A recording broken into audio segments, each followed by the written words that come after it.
Hi friends, highway Musafir vlog ചാനലിലേക്ക് എല്ലാവർക്കും സ്വാഗതം. നമ്മളുള്ളത് പാണമ്പ്ര കേട്ടോ.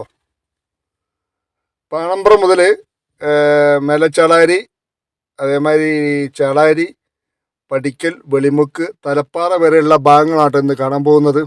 അപ്പോൾ ഏറ്റവും പുതിയ അപ്ഡേഷനാണ്. പാണമ്പ്രയിൽ കുപ്രസിദ്ധി ആർജിച്ച ആ വളവുണ്ടല്ലോ, അപകടങ്ങൾക്ക് കുപ്രസിദ്ധി ആർജിച്ച ആ വളവ് നിവർന്നിട്ടോ. ഇനി നേരെ ഒരൊറ്റ അലൈൻമെൻറ്റിൽ വളവും തിരിവില്ലാത്ത റോഡായിട്ട് മാറിയിട്ടോ. അപ്പോൾ പ്രിയ സുഹൃത്തുക്കളെ, നമ്മളെ ചാനൽ നിങ്ങൾ ആദ്യമായിട്ടാണ് കാണുന്നതെങ്കിൽ ഒന്ന് സബ്സ്ക്രൈബ് ചെയ്യണേ. അപ്പോൾ പാണമ്പ്രയിലെ ഈ വളവ് ഒരുപാട് ജീവൻ അപഹരിച്ച സ്ഥലമാണ്. 1990 ബസ് അപകടത്തിൽ 24 പേര് മരിച്ച ഒരു സ്ഥലം. അതേമാതിരി നമ്മുടെ പ്രിയപ്പെട്ട നടൻ ജഗദീഷ് ശ്രീകുമാറൊക്കെ അപകടത്തിൽപ്പെട്ട സ്ഥലം. അതേമാതിരി ചെറിയ ചെറിയ അപകടങ്ങളൊക്കെ ആയിട്ട് ഒട്ടനവധി ആളുകളെ ജീവൻ നഷ്ടപ്പെട്ട സ്ഥലമാണ് ഈ പാണമ്പ്ര വളവ് എന്ന് പറഞ്ഞ ഈ സ്ഥലം. ഇതിനു മുന്നൊക്കെ ആ ഭാഗത്തുള്ള എല്ലാ അപ്ഡേഷനുകളും ആഴ്ചയിൽ നമ്മളിവിടെ കാണിച്ചതാട്ടോ. അപ്പോൾ ഏറ്റവും പുതിയ അപ്ഡേഷനാണ്. ഇപ്പോൾ ഇതാ ഇവിടെ നിന്ന് കണ്ടോ, മണ്ണിട്ട് ഇത് ചളായിരുന്നു ഇങ്ങോട്ട് വരുന്ന ഭാഗമാണ്, യൂണിവേഴ്സിറ്റിക്ക് പോകുന്ന ഭാഗമാണ്. അപ്പോൾ ഇവിടെ നോക്കിയപ്പം നേരിട്ട് കോഹിനൂർ യൂണിവേഴ്സിറ്റി ഒക്കെ കാണാം, മണ്ണിട്ട് ഉയർത്തി വന്നത്. ഇനി നമ്മൾ തിരിച്ച് നേരെ ചാളാരി, മേലച്ചാളാരി ആ ഭാഗങ്ങൾക്കാട്ടോ പോകുന്നത്. അപ്പോൾ ഈ ഭാഗങ്ങളിലൊക്കെ ഇവിടുന്ന് അങ്ങോട്ട് പാണമ്പ്ര കുറച്ച് ഭാഗമാണ്, കോഹിനൂർ ഭാഗത്താണ് ഇനി പണി ബെൻഡിങ്ങിലുള്ളത്. അപ്പോൾ ആ ഭാഗങ്ങൾ കഴിഞ്ഞാൽ താഴെ ചാളാരി, മേലെ ചാളാരി ഒക്കെ അടിപൊളിയായിട്ടുണ്ടോ. വർക്കൊക്കെ ഏകദേശമൊക്കെ ഫിനിഷിങ് ഘട്ടത്തിൽ എത്തിയെന്ന് പറയാം. അപ്പോൾ ഇവിടെ രണ്ട് ഭാഗത്തും 6 വരി പാതയുടെ വർക്കുകൾ തീർന്നിട്ടുണ്ട്. ഇവിടെ ഒരു മെർജിങ് പോയിന്റ് ഉണ്ട് കേട്ടോ, ഈ പാണമ്പ്രൻ്റെയും മേലച്ചാളാരിൻ്റെയും ഇടയിലായിട്ട് ഹൈവേയിലേക്ക് പ്രവേശിക്കാനുള്ള ഒരു കവാടം. അപ്പോൾ അത് സർവീസ് റോഡിൽ കൂടി വരുന്ന വാഹനങ്ങൾ ഹൈവേയിലേക്ക് കയറണം, അല്ലെങ്കിൽ ഹൈവേന്ന് സർവീസ് റോഡിലേക്ക് ഇറങ്ങണമല്ലോ. അപ്പോൾ ആ ഭാഗത്തിനാണ് മെർജിങ് പോയിന്റ് എന്ന് പറയാം. അപ്പോൾ അത് കഴിഞ്ഞു അതാ മേലെ ചാളാരി. ഇപ്പോൾ മേലെ ചാളാരി താഴ്ന്നിട്ടാണ് പോയത്, ചേളാരി ഉയർന്നിട്ടും പോയി. ഇവിടെ ഒരു ഓവർപാസ്സാണ് കൊടുത്തത്. ആ ഓവർപാസ് ഓപ്പൺ ചെയ്ത് കൊടുത്തിട്ടുണ്ട്. അതിൽ കൂടി വാഹനങ്ങൾ ഒക്കെ ഓടി തുടങ്ങിയിട്ടുണ്ട്. രണ്ട് ഭാഗത്തും മണ്ണെടുത്ത് താഴ്ത്തിയ ഭാഗത്ത് സോയിൽ നെയിലിംഗ് ചെയ്ത് അത് ബലപ്പെടുത്തിയിട്ടുണ്ട്. മേലെ സർവീസ് റോഡിൻ്റെ 2 ഭാഗത്തും ബാരിക്കേഡുകൾ, കൈവരികൾ വെച്ച് അത് ബലപ്പെടുത്തിയിട്ടുണ്ട്.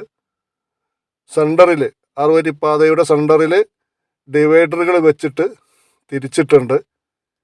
ഇനി ഇതിൻ്റെ ഫിനിഷിംഗ് വർക്ക് എന്നൊക്കെ പറയാൻ എന്താ, ഒരു ലെയർ ടാറിങ് കൂടി ഉണ്ട് എന്ന് പറഞ്ഞു, കറക്റ്റ് അറിയില്ല. ഇനി അതിൻ്റെ ലൈനും കാര്യങ്ങളും ഒക്കെ വരാനുണ്ട്. അപ്പോൾ അടിപൊളിയാവും കേട്ടോ. അപ്പോൾ നമ്മൾ ഇങ്ങോട്ട് കയറിയാലേ ചളാരി ഏതാണ് എവിടെ എത്തിയതെന്നൊന്നും മനസ്സിലാക്കാൻ കഴിയാത്ത ഒരു സാഹചര്യമാണ്. അപ്പോൾ നമ്മൾ പോകുന്നത് താഴെ ചളാരി അണ്ടർപാസിൻ്റെ മേലെ കൂടെയാണ്. ചളാരിയിൽ നിന്ന് നമുക്കിതിൻ്റെ മേലെ കയറിയാൽ കാണാൻ കഴിയില്ല. വാഹനങ്ങൾ വിട്ടു പോകുമ്പോൾ താഴെയായിട്ട് അല്ലെങ്കിൽ സിറ്റികൾ അങ്ങാടികളായിട്ടൊന്നും ബന്ധമില്ലാത്ത ഒരു പോക്കായിരിക്കും പോവുക. അതുപോലെ തന്നെ നമുക്ക് ഈ റോഡ് ക്രോസ് ചെയ്യുക എന്നുള്ളതൊക്കെ ഒരു വലിയ ബുദ്ധിമുട്ടായിരിക്കും. ഇനി എന്തെങ്കിലും അപകടങ്ങൾ ഈ ഹൈവേയിൽ നടന്നാൽ പ്രദേശവാസികൾക്ക് ഓടിയെത്താനുള്ള ബുദ്ധിമുട്ടും കാര്യങ്ങളൊക്കെ അതൊക്കെ ഉണ്ടാവും കേട്ടോ. അപ്പോൾ നമ്മളിതൊക്കെ ആയിട്ടൊന്ന് പൊരുത്തപ്പെട്ട് പോകാനുണ്ട്. ശരിക്കും ഈ ഹൈവേ തുറന്നാൽ ഇതായിട്ടുള്ള ഈ റോഡുമായിട്ട് നമ്മളൊന്ന് ഇഴകി ചേരാനുണ്ട്. അത് റെഡി ആയിക്കോളും അല്ലേ. എന്തായാലും 6 വരി പാതയുടെ ഈ റോഡിൽ കൂടി 6 വരി പാതയിൽ എങ്ങനെയാണ് വാഹനം പോകുന്ന ശരിക്കും വർക്ക് കഴിഞ്ഞ ഭാഗങ്ങളാണ് നമ്മളിപ്പം ഇവിടെ കാണുന്നത്.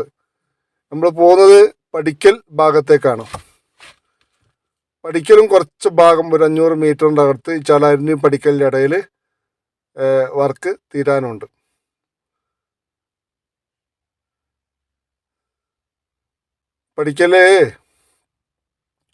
പഠിക്കൽ കഴിഞ്ഞിട്ട് തലപ്പാറ ഭാഗത്തേക്ക് പോകുന്ന ഭാഗത്തൊക്കെ എല്ലാ വർക്കും കഴിഞ്ഞതാട്ടോ. ചേളാരി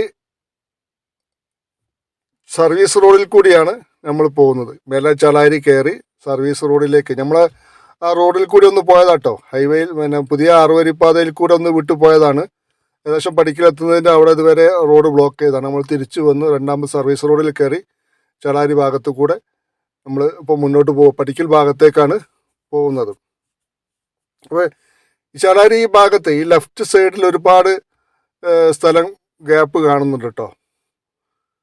താഴോട്ട് അങ്ങോട്ട് ചെന്നാൽ മുന്നോട്ട് ചെന്നാൽ അണ്ടർപാസിൻ്റെ ആ ഭാഗത്തേക്കാണ് ചെന്നാൽ പിന്നെ അവിടെ തീരെ സ്ഥലം കുറവുമാണ് സർവീസ് റോഡിൽ. പഠിക്കൽ ഈ ഭാഗത്തെ ഇതാ അവിടെ മണ്ണിട്ട് ബ്ലോക്ക് കട്ടകളൊക്കെ വെച്ച് ഉയർത്തി വരികയാണ് കേട്ടോ. അതിൻ്റെ ഫിനിഷിങ് വർക്കാണ്. അതിൻ്റെ മെറ്റലിങ് വർക്കുകളൊക്കെ ഇപ്പോൾ ഇവിടെ നടക്കുന്നുണ്ട്. നല്ല സ്പീഡിലാട്ടോ ഈ ഭാഗത്തൊക്കെ വർക്ക് കഴിഞ്ഞത്.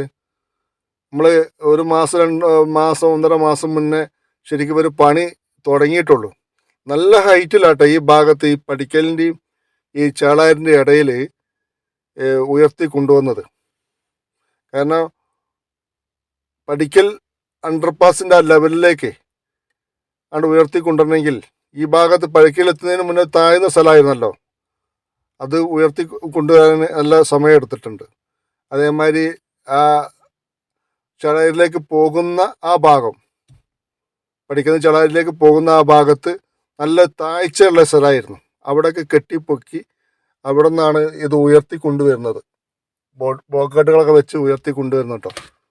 നമ്മൾക്ക് വിശ്വസിക്കാൻ കഴിയാത്ത വർക്കുകളാണ്. ഇവിടെയൊക്കെ ഇങ്ങനെയാണ് ഈ വർക്ക് നടക്കുക എന്നുള്ളത് നമ്മളിങ്ങനെ നോക്കി കണ്ട് അതിൻ്റെ ഫിനിഷിങ് വർക്കും ഒക്കെ കാണുമ്പോൾ വളരെ അത്ഭുതപ്പെട്ടോട്ടാണ് കാണുന്നത്.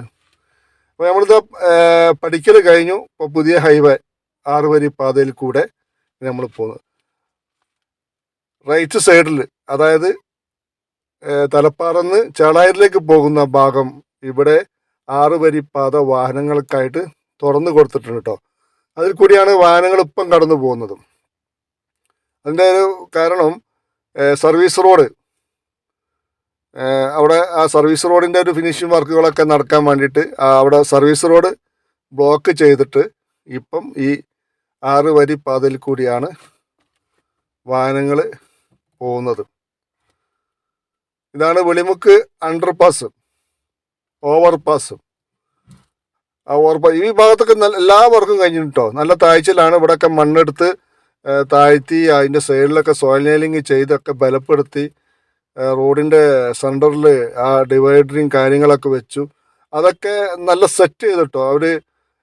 പിന്നെ എന്താ പറയുക, ഒക്കെ ബലപ്പെടുത്തിങ്ങായിട്ട് പിന്നെ കൂട്ടി ജോയിൻ്റ് ചെയ്ത് അത് ശരിക്കും പോയിൻ്റൊക്കെ ചെയ്തിങ്ങായിട്ട് അവർ കറക്റ്റ് എല്ലാ വർക്കും ഫിനിഷിങ് കഴിഞ്ഞാണ് ഈ ഭാഗത്ത്. ഇനി ഇതിൻ്റെ ഫിനിഷിങ് ലാസ്റ്റ് ഘട്ട ഒരു മിനുക്ക് പണികളുണ്ടല്ലോ, അതൊക്കെയാണ് ഇനി ഇതിൻ്റെ മേലെ വരാനുള്ളത്. ഭാഗത്ത് അടിപൊളിയാട്ടോ. 6 വരി പാത ഇങ്ങനെ ഉണ്ടായിരിക്കും. നമ്മൾ വണ്ടിയിട്ട് ഇങ്ങനെ പോവുകയാണെങ്കിൽ അടിപൊളിയാണ്. എത്രയും വേഗം തീരട്ടെ ഈ വർക്കുകൾ. ഈ ബ്ലോക്കും കാര്യങ്ങളൊക്കെ ആണ് തീർന്നാലേ നമുക്ക് സുഖമാവുള്ളൂ. തലപ്പാടി മുതലേ ആണ് നമ്മളെ ഈ ഹൈവേൻ്റെ വർക്ക് കേരളത്തിൽ നടക്കുന്നത്. 650 കിലോമീറ്റർ ഉണ്ട് നമ്മുടെ കേരളത്തിൽ നാഷണൽ ഹൈവേയുടെ വർക്ക് നടക്കുന്നത്. NH66-ൻ്റെ. അപ്പോൾ മലപ്പുറത്തെ ഈ റീച്ചിൽ ഹൈദരാബാദ് ബേസായ KNRC എന്ന കമ്പനിയാണ് വർക്ക് ഏറ്റെടുത്ത് നടത്തുന്നത്. മലപ്പുറത്തെ 2 റീച്ചും ഈ കരാർ കമ്പനിയാണ് ഏറ്റെടുത്തത്. അപ്പം നല്ല അവരെ അഭിനന്ദിക്കേണ്ട ഒരു സംഗതി തന്നെയാണ് അവരുടെ വർക്കുകളും കാര്യങ്ങളൊക്കെ. അപ്പോൾ പ്രിയ സുഹൃത്തുക്കളെ, തലപ്പാറ അണ്ടർപാസിൻ്റെ മേലെയാണ് ഈ വീഡിയോ ഇവിടെ വെച്ച് അവസാനിക്കുകയാണ്. അപ്പോൾ ഇവിടുന്ന് അങ്ങോട്ടുള്ള കുറച്ച് വർക്ക് ഇനി ബാക്കിയുണ്ട്. വലിയ പറമ്പ് ആ ഭാഗത്തേക്കുള്ള വീക്കേപ്പടി ഭാഗത്തേക്കുള്ള നല്ല മനോഹരമായ ഈ സ്ഥലം തലപ്പാറ, നല്ല കൃഷിയും കാര്യങ്ങളൊക്കെ ഉള്ള. അപ്പോൾ നമ്മുടെ ചാനൽ നിങ്ങൾ ആദ്യമായിട്ടാണ് കാണുമെങ്കിൽ ഒന്ന് സബ്സ്ക്രൈബ് ചെയ്യണേ. അതേമാതിരി ആ ബെല്ലൈക്കനും കൂടി അമർത്തിയാൽ ഞങ്ങൾ അയക്കുന്ന വീഡിയോ നിങ്ങൾക്ക് നോട്ടിഫിക്കേഷനായി ലഭിക്കും. അപ്പോൾ അടുത്ത നല്ലൊരു വീഡിയോ ആയിട്ട് വരുന്നത് വരെ ബൈ.